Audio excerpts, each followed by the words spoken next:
The Thomas More Society has promised to launch a civil suit against Brianna Rivers, the woman who viciously attacked a pro-lifer on the streets of Manhattan back in April. Roll this up over at culturecrusader.substack.com. You can find the link in the description below. So if you don't know what happened, Rivers attacked live action correspondent Savannah Craven Antao following a near 20-minute discussion about the evils of abortion. Rivers punched Antao in the face with her right hand and followed it up with the left. She then turned around and flicked her off as she walked away. Antao suffered a laceration and went to the emergency room for stitches and incurred $3,000 in medical bills. We can take a look here at exactly what happened. Killing children that have been abused. That's not the point. What I'm saying. That's really.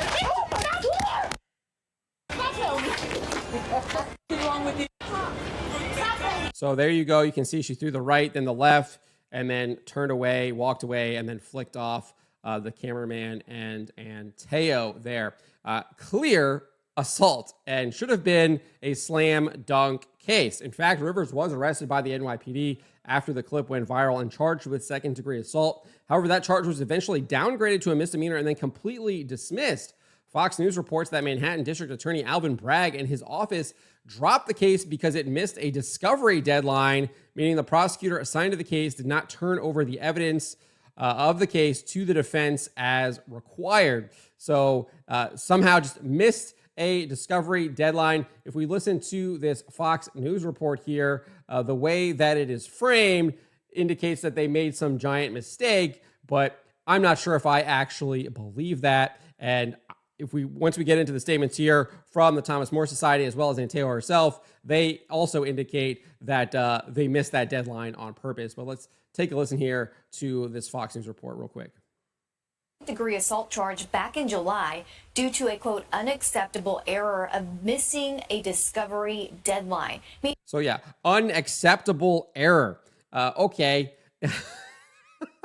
It clearly was acceptable because it got the charges dropped, and seemingly they aren't pursuing those charges any further now. We're going to bring those charges back against her.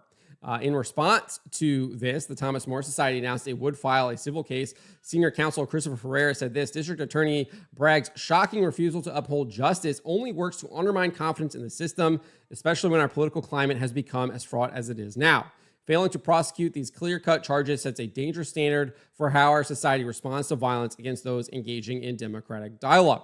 He also added this blatant example of selective prosecution shows a troubling disregard for equal protection, leaving peaceful pro-life advocacy exposed to intimidation and violence. Savannah's assailant may have been spared criminal consequences by the Manhattan DA's failure, but we will see to it that she faces accountability. We will seek justice for Savannah, including punitive damages, as a lesson to those who think they can respond to pro-life speech with violence.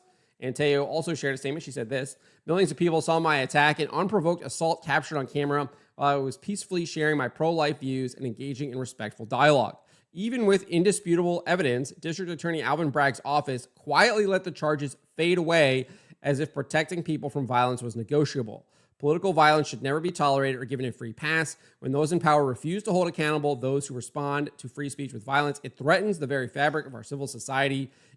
I will not be intimidated or silenced when it comes to speaking up for the unborn. And with the support of Thomas More Society, I will keep pushing for accountability. So you can see here from both Ferreira and Antao's statements that they do not believe that it was some kind of error by the district attorney's office, believing that this was clearly misconduct taken by the district attorney's office and done so on purpose. And if that is indeed the case, I think maybe a federal investigation should be opened up into the Manhattan district attorney's office, because if they are doing it here, how many other times have they done it? How many times have they been affected by what Bishop Sheen so rightfully calls that toxic empathy, right? Where you have this sympathy, this empathy for the criminals rather than the victims of the crime. And in this case, it looks like they're having this sympathy, this empathy for the criminal due to her ideological leanings and due to Antao's pro-life stance. And how many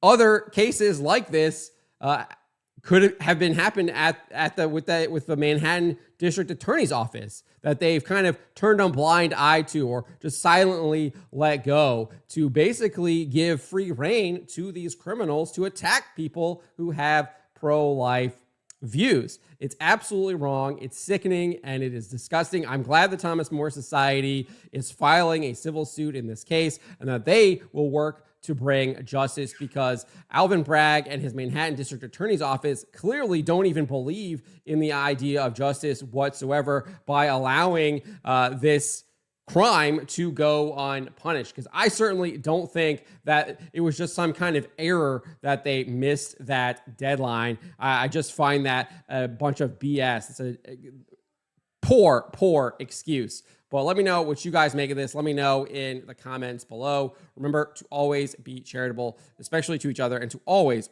speak the truth. Why would you be afraid of the people? Why are you not afraid of God instead of man?